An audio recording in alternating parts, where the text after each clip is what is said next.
The first thing that I do with my Starbucks cup is I will cover the logo. For the 24 ounce, the size that I cut out is 2.36 inches by 2.36. I like to use this duck liner. You can find this at Walmart or on Amazon. Once it's cut out, you will get something like this, and you'll be able to peel it and stick it right on the Starbucks logo. For the 16 ounce, it's 2.065 by 2.065. Next thing I do is I will sand the tumblers with a fine grit. 220 is usually pretty good. Make sure to remove these rings. Take some masking tape, cover up the hole on the inside of the lid, and place some masking tape on the inside. When I spray paint, I set the lid down like this, and I will turn the cup over and set it down like this. When you sand your cup, make sure it looks cloudy and scratched up. Don't forget the sides. Once you're done sanding, the lid and the tumbler should look something like this. When sanding your tumbler too, remove the stickers.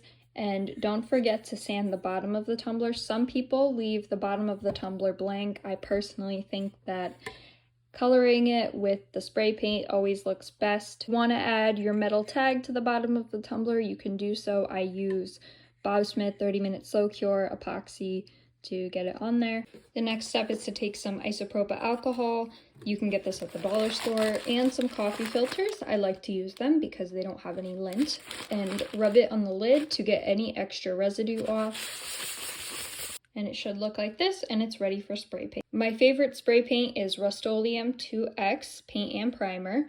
It is great for plastic and metal. Here are two of the colors that I use for my pink tumblers. Only do one coat of the spray paint. You're not really going to see it so much, and it's okay if you have imperfections like this because it's going to get covered up anyways.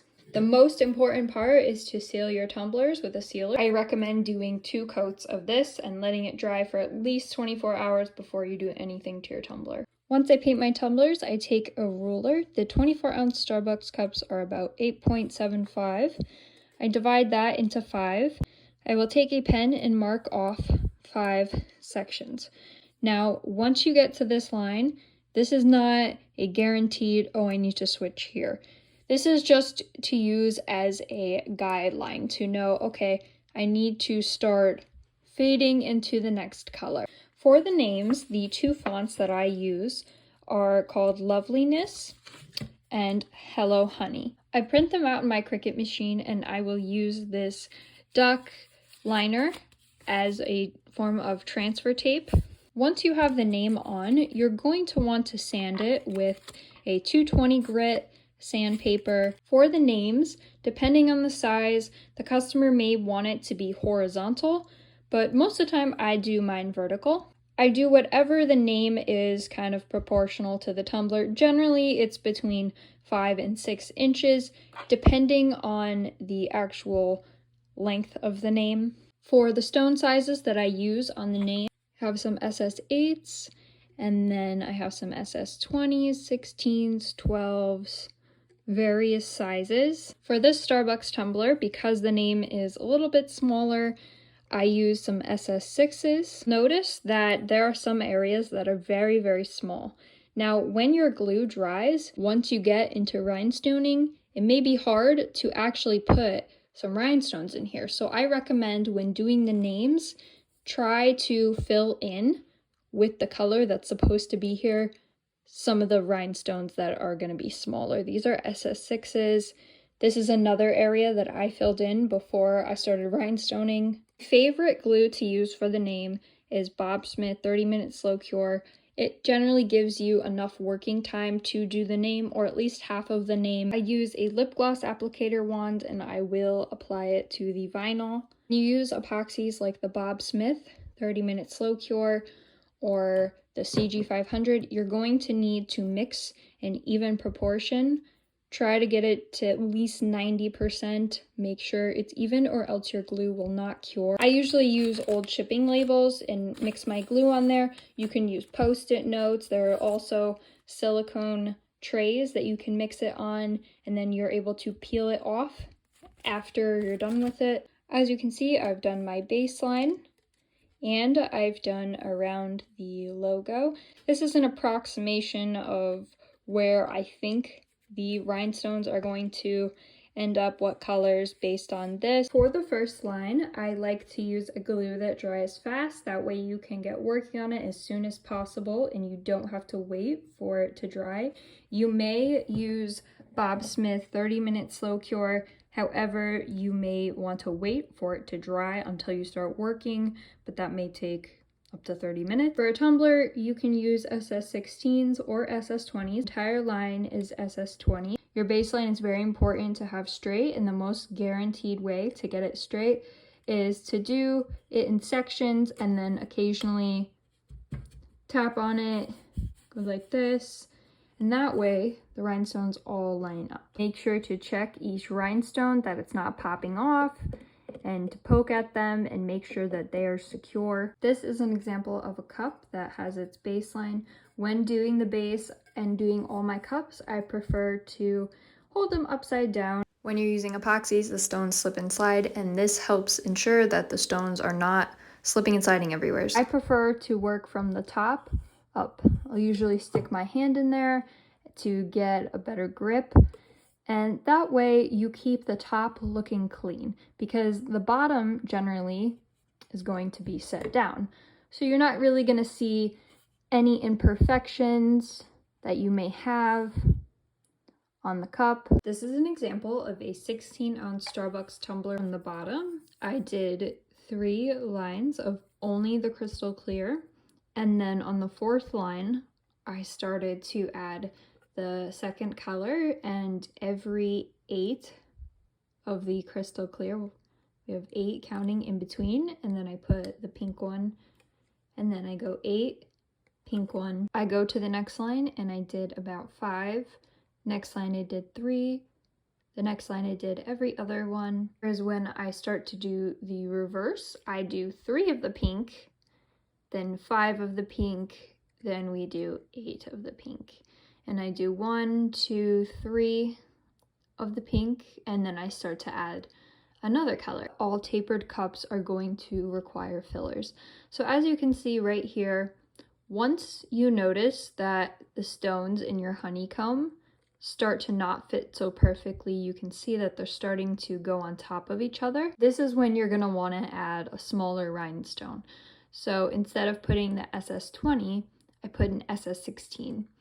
And then as I go up, I put an SS8 and SS12.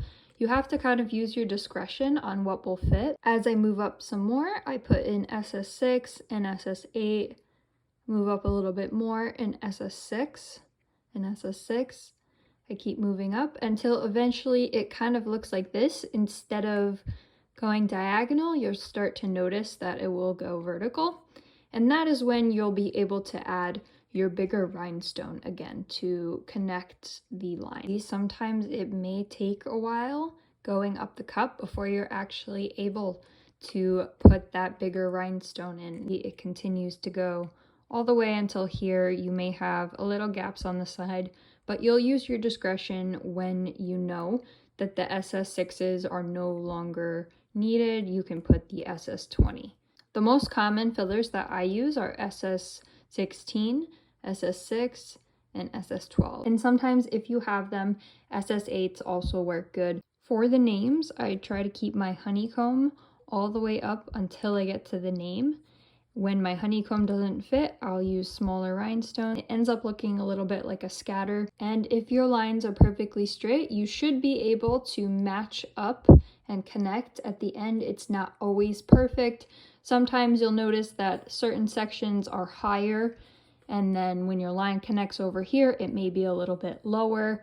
And that's why at the end, sometimes you'll have smaller rhinestones, sometimes you'll have bigger ones. Here is an example of a 24-ounce tumbler. You should be able to do the first 3 lines without having to move to your smaller fillers. On the 4th line, I go to an SS16, an SS8, and then I also put another SS16 because sometimes the space may not be small enough for an SS12 when you move up.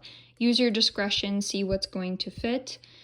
I move up to an SS6, a 12, a 6, until eventually the space becomes too small and you'll go vertical close to the logo. You are not going to have it perfectly fit. You're going to have smaller rhinestones in there. I have some SS3s, 6s. If you've kept your line straight, you should be able to eventually connect this side with this side.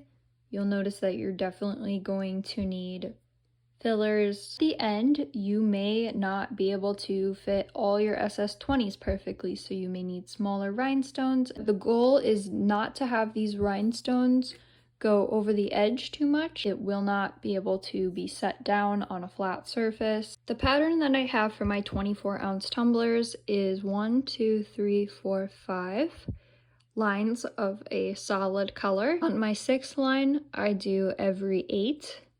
And then I switch the color. Every 6, then I switch the color. Every 4, every 2, and then I will go backwards. 2, 4, 6, 8. Then I do 1, 2, 3, 4, 5 lines. And keep that pattern going all the way to the end. You may not have enough room to carry out the pattern. Do what looks best to your discretion, and you may need to adjust your pattern. My recommendation when you're first starting out is not to have one on top of the other. Sometimes it does end up that way, but if you can space them out, you'll do one here, do one here. You notice that they get spaced out from each other, but sometimes when you do count, it's not always possible. This line has 4 colors in a row, and it can come off a bit harsh on the tumbler, so it's always best to zigzag your design whenever possible. For my lids, on the top, I will use an epoxy like Bob Smith 30-minute slow cure. It's good because usually a lid takes less than 30 minutes to do. It always looks nice if you mix a little holographic glitter in it. Other epoxy resins, which are a little bit more pricey, include Loctite or CG500.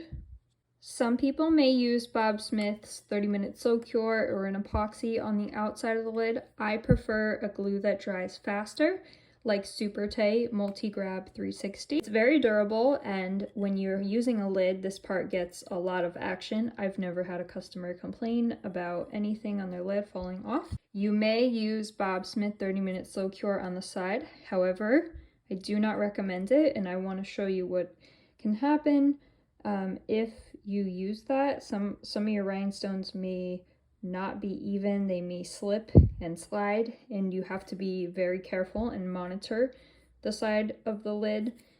Even if you put it like this, they still may not come out even. Starbucks does not currently allow people to alter the logo in any way. The only reason that I did this, and I didn't advertise this, was because the Starbucks logo had a scratch in it. So if that happens, because they're expensive cups, you can always offer to do this for your customer. Just don't advertise it publicly. You will see this on the bottom of all Starbucks cups now. It says the siren logo is a Starbucks trademark. I recommend long-lasting epoxies. These last about an hour. It gives you a good amount of work time, and you can mix glitter in it. If you don't have these, Bob Smith also works. For me, it takes about 45 minutes to do the logo. I start off with the face and then the hair because it takes the most amount of time. With the eyes, I used SS3, an SS3 for the nose and 2 SS3s for the mouth. All of the hair is also SS3s. In the middle and on the face, I've used a mixture of SS6s, 8s, and 10s. The tail over here, I've used mostly SS6s. And to fill in all the spaces, I've used a mixture of SS6 and SS12. For the crown, I've used SS6, 8, and 12.